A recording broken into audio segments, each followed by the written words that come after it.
a world where we have everything and it's still not enough, we're often left wondering, is this really it? Deep inside, you know there's more to life.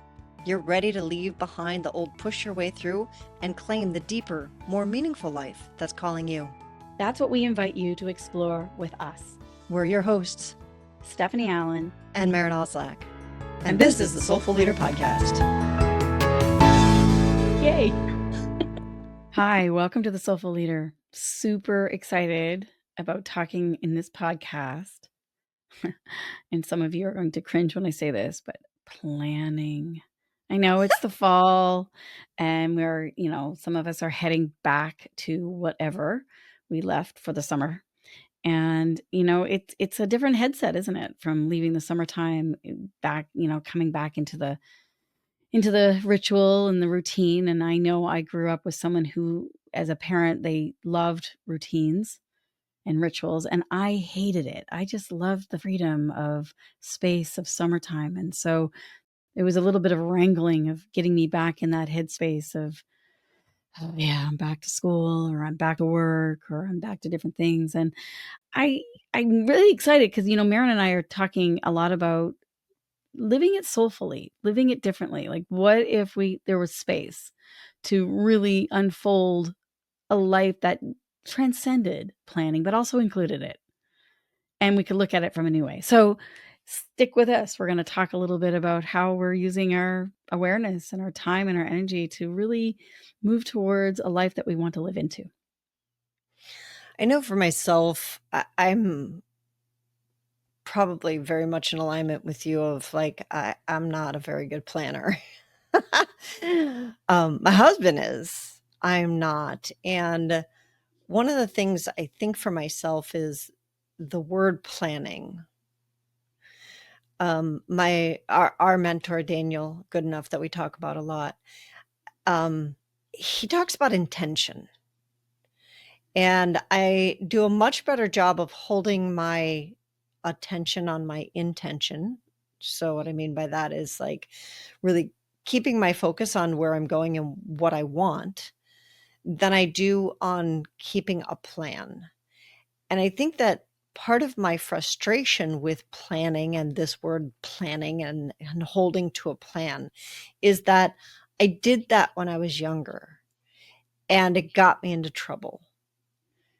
My business, I kept to the plan, even though spirit life kept tapping on me on the shoulder and saying, over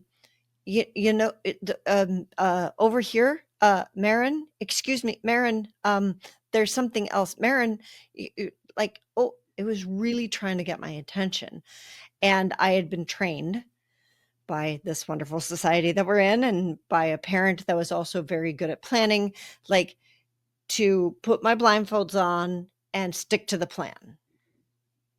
And it wasn't what I needed. It wasn't what I came to do. It backfired on me because it's not who I am.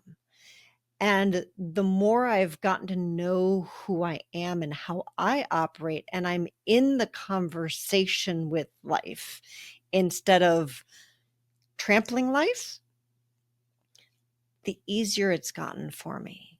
And so, yeah, So, go ahead. I can see like you want like what I'm hearing you say, it's like to really make some space for what also wants to happen for you.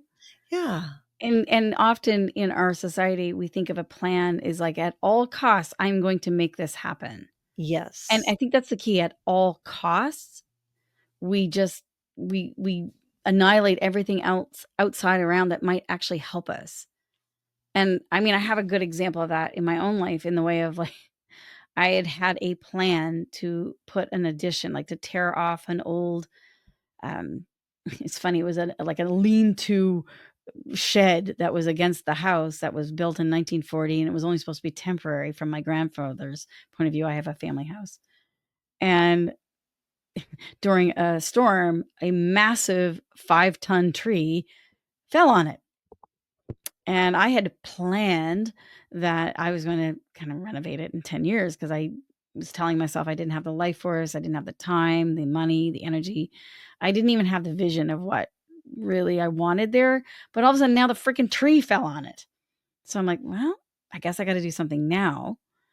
And so I communicated my ideas, and, sometimes when you communicate your ideas to, all the different contractors and the planners, they're like, "Well, no, we can't do that because of this," or "You can't do that because of that," and all these different things, and I dropped into the intention. What is it that I want? Well, I wanted to have a really beautiful space back there that I could walk out onto a back deck and I could enjoy the space and have friends over, and also have a little place that I could have laundry rather than going down into the basement. I wanted to have it on the main floor, and I wanted to have a place where I could treat my clients. So, like a little office. That's all I knew, and I knew there's certain colors I liked, but I had to let go of that. Like, I held my intention of, "Hey, this is the experience I wanna have back there, and these are the colors that I love, make it happen," and I wanted lots of light. Right. And it's so cool, when stuff like that happens, because when I operate that way, I let spirit come in, and, as I'm thinking, I'm like, "I don't ha," like, part of me is like, "I don't have any money. How the heck am I gonna make this happen?" Next thing you know, my in-laws are throwing out their solid oak kitchen, and I'm like, "Dang, that I could use those for cupboards in there, in my laundry room and in my treatment room." And so next thing you know, I call my brother and he goes and picks them up and he's like, "Hey, there's a couple extra things. Do you mind if I have it?" I'm like, "No, you can have that too." So it was like literally it was spreading, like abundance was spreading around all these other things that were happening. And it actually turned out way better than I think I could even have imagined. And if I had imagined it and tried to be very rigid about what I wanted, then it wouldn't have evolved and unfolded, I don't think, the way it did. And it did it in the time that it needed to happen, and I had more than enough life force to make it happen. I surrendered that too. But there was an inner plan that went on within me. My inside plan was to be present to what it was that I wanted in the way of an experience, in the way of how it was gonna unfold. I had the intention that I didn't want it to break the bank for me. I wanted to be able to make it within my means, and I wanted to have a timeline that I wanted it to happen. So I had these standards that I had. Hmm. I had these standards and these boundaries, standards and boundaries that I had, that I was like, "It needs to meet within these parameters. How can we make that happen?" And then I had to have that conversation with spirit. So that was my plan, and my practice was to have that conversation internally with myself, and to really work at believing that there must be a loving universe. Because if it was unloving, that tree falling down on my back porch, I mean, I would have been a hot mess. And Instead I of saying, think "It's a loving universe, so therefore you're gonna help me find how we're gonna do this together." that that's the key is how we're gonna do this together. And I think oftentimes in the way that I was raised is that when you have your plan, it's your job to see it through. And there was no space, there was no conversation about me being in partnership with life about this. It's just no, make it happen.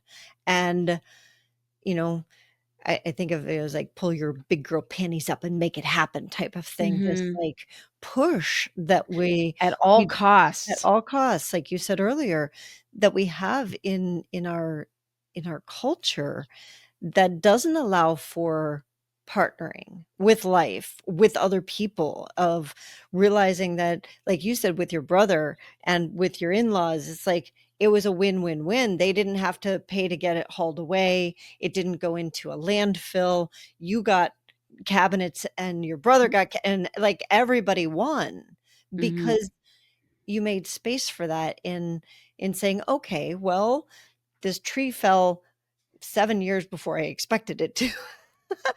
My plan was that in 10 years this was going to get done, and now it's like, oh, it has to get done now. And instead of going into either poor me or I have to make something happen, you went into partnership. You said, okay, if this is happening for me, and we've talked about this before, of like, is it happening to you or is it happening for you? Yeah, that's such a great practice right there. Like, if you can slow down enough when you are made to make a decision, and it can sometimes feel like you're a victim and it's happening to you, and it's happening outside of your timeline, outside of your financial support. Say, "Wait a minute. If I believe that this is happening to me, I'm going to be in reaction. I'm going to fight. I'm gonna close down with my blinders. I'm not going to be open to the possibilities that perhaps a friendly universe actually wants to provide me with." So to really create a practice like, "Okay, I'm in a friendly universe. So what wants to happen? This obviously is outside of my timeline, so spirit has a timeline for me. Surrender to it." And I think that when I was saying before about with my own business and my own training and this kind of like frustration I have with planning, that that was my biggest challenge was that I kept thinking that it was my plan and I had to stick to my plan. And so when things went sideways, it was that it was happening to me or that I did something wrong Mhm, instead of stopping and saying, how is this happening for me? And where is it directing me? And having flexibility in my plan as a part of, and I think of that, like you just mentioned the word practice. I do think that that's a practice, that it takes a practice to be able to allow space, allow flexibility. mhm. And yet still hold to your intention. Yes. I think those And are not those are have 2 it totally be different things. Your right. intention and your plan are not the same things. And they've kinda gotten collapsed Mhm, into the same thing, and so just being able to separate those out, and then, there is that whole other like, when the pendulum swings completely to the other side and people just go, "Well, if it's meant to be, it's meant to be," and, there's no it's all mhm. wishy-washy, there's no plan, there's no intent, like, it just kind of I don't even have a word for it. Yeah. It reminds me of those 2 sayings. It's like, if you fail to plan, you plan to fail. Yeah, There's that, and then the other side is saying, how to make God laugh? Plan, right? Tell them your right? plan, right? Tell them your plan, right? So it's like Yeah. both of those, we need to bring them together and bring them up to a new level. So I always say transcend and include them, meaning that, yes, there is a certain amount of life force you need to put into holding space for also a loving universe, God, spirit, whatever your term is, to actually be your partner, Yeah, to allow something to unfold. because if you don't know where you're going, Mhm. it's like the whole, "I got on an airplane, but I didn't know where I was going." Like, "Okay." And the pilot's like, "Well, where are you going?" "I don't I don't know." know. "So we'll just fly around?" What you like so there does need to be that, an intention, and Mhm. then there's also the like you said, like, I love that when you wanna make God laugh, tell him your plan, right? Yeah, The exactly. ability to, like, go surrender it and be like, "Okay, there's something better." To be Mhm. it comes for me, it comes back to being in the conversation instead of being either the dictator that says, "It's this way, my way or the highway," or Mhm. the victim that's like, "I don't know. It's just gonna happen to me. I'm gonna let it happen." You know, Yeah, those and I 2. I wonder if we practice that more as a humanity, if there'd be a lot less lawsuits. Like, really. Oh. There was a few things that I had really had envisioned of my back extension in my home, and it didn't happen, and there was a few people say, "Oh, you should sue, and you should this and that, da, da, da, da." I'm like, "Who knows?" I don't Mm. know. Maybe, maybe not. Maybe this is the best thing. Like, it's not about settling for less, but being open to possibilities that maybe there was another way that this Mm. was meant to. I don't know. I'm becoming less and less rigid, but also still focused. So it's like holding the two opposites, right? Not being rigid with the plan and also staying focused on it. So, I'm curious as you are experiencing yourself differently like this, where you're becoming less rigid, do you find that it's less stressful and that you're enjoying Oh life my God, more? 100%. There's been It so looks like it. oh my God. Like, I think that's you just hit it, right? Like, it's Yeah. just like, oh my gosh, there's so much stress when you try to hang on to something so tightly. and be angry at this person for and doing this, and they're like, anxious, "Oh my gosh." can't sleep, you're worried, what if? And I'm like, "Man, like, let that shit go." Like, and I'm not saying it, "Oh, if it's meant to be, it's meant to be." I'm not. I'm saying, like, stay focused of, like, stay present with it, feel it, but also say, "Okay, there must be something else that wants to happen." What is your practice or your plan to stay present to what wants to happen? Like, what are Yeah, you and doing? How are you managing that, you know? right. And so, how like, it's interesting because if we look at life as not something to conquer, um, but something to be present to and enjoy and be a part of, Mhm. and I think of it like a book of life, the book of life. I'm reading and a part of the book of life. Then I come from a very different place than if I was looking at it from that I'm here to conquer it. I was just reading about there's a group of people that are restoring old waterways.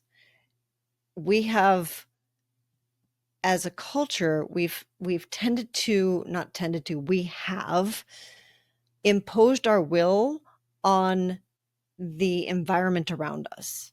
So if a waterway is in our way, we fill it in, we Hmm. redirect it, we do whatever it is it takes because it's in the way.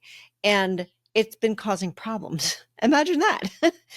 And this is kind of what we're doing in our own lives is we conquer, Instead of work with it. impose. Right. So if we look at it from, there's if you're familiar with permaculture at all, one of the things that permaculture does is it looks at here's the environment as it is. How do we work with it to get the most out of it for both out of respect for the environment itself Mm. and Mhm. also for ourselves. So here again, we're looking at life as how do we cooperatively work with it instead of imposing ourselves on it. Oh my gosh, I'm just getting so many images of, like, imagine if we could do this in relationship with a partner, with your child, with, in work, in business, in teaching, whatever it is, like, instead of trying to impose a system on somebody or a way of life or a way of thinking or being, what if you could be curious and say, how do we work with this? When we come together, what then transpires? It opens up creative possibilities that you hadn't even thought about before. And like you said, it's just, oh my God, you don't waste time and energy. Well, and I'm thinking about this as we go into the fall and we're going back to Hmm. work or back to school, or it's like it feels like momentum is gaining back into business, right? And one of the things you said at the beginning is as we get back into it, is there a way to do it? Is there a way to step back into our businesses and our in our like go get 'em mode and still hold the space?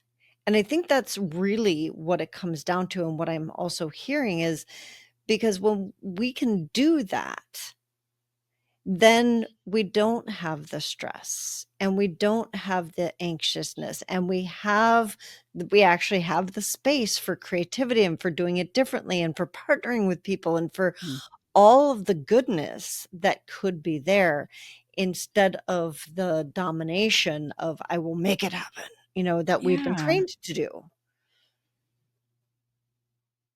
So where do we start? Ah, it's a great Like, question. I think one of it is just being aware of where maybe you're struggling or suffering in an area and asking yourself, "Am I holding too tight? Mm. Am I not making space enough to allow something to guide me or help me? Or, am I trying to force something? Or am I just totally not even present to it? Am I just completely like I get in there, I get focused and then I get frustrated and throw my hands up and walk away from it and abandon it. That can be hard too. It's like, where are you in the cycle of this? Where's your energy? Yeah. So I think that How that's do a we do great it? place to Yeah. start. I think also is starting to know who we are and what we want. we have this assumption that we do that, like, oh, okay, yeah, I know what I want. Of course, I know what I want. And do we? Like, even for myself, I often am like, well, do I know if I really pulled back the covers there? Am I living the life that Maren wants, or am I living the life that Maren was trained to want? Or told she should have. Conditioned by, Mhm. right, life, and Mhm. I ask myself that question on a regular basis so that I keep peeling the layers on that. I don't feel like it's a one and done. I feel like this is like, you know, 50 years of conditioning. And it's not gonna go away in one question of one Mhm. round of like, I wonder if that's really who I am and what I want, you know? It's an ongoing Yeah. Like, practice. sometimes the question I'll ask to myself and to those I work with is saying, "Is this something that you want? And is it your ego? Or is it something that" have you asked what spirit wants for you? Have you Yeah. made time and space for that? Yeah, I think that that's a great question, is what wants to happen for me? Right. Yeah. So, I would love to hear from some of our listeners. What are the questions that you ask yourselves? And or what are the questions that came up for you as you listened to this? Like, what really stood out for you? If you could have a life that included business that didn't have stress and anxiety, that was actually joy-filled and, like you looked forward to every moment of every day.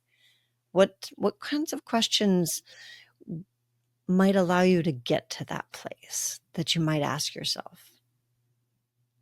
So I'd love to hear from you. You can always find us at the soulfulleaderpodcast.com, or you can find us on our Facebook page or our LinkedIn page, which are both at the Soulful Leaders. Oh, and you can find us on YouTube, the Soulful Leaders. We'll see you all in a few weeks, and we'll look forward to hearing from you.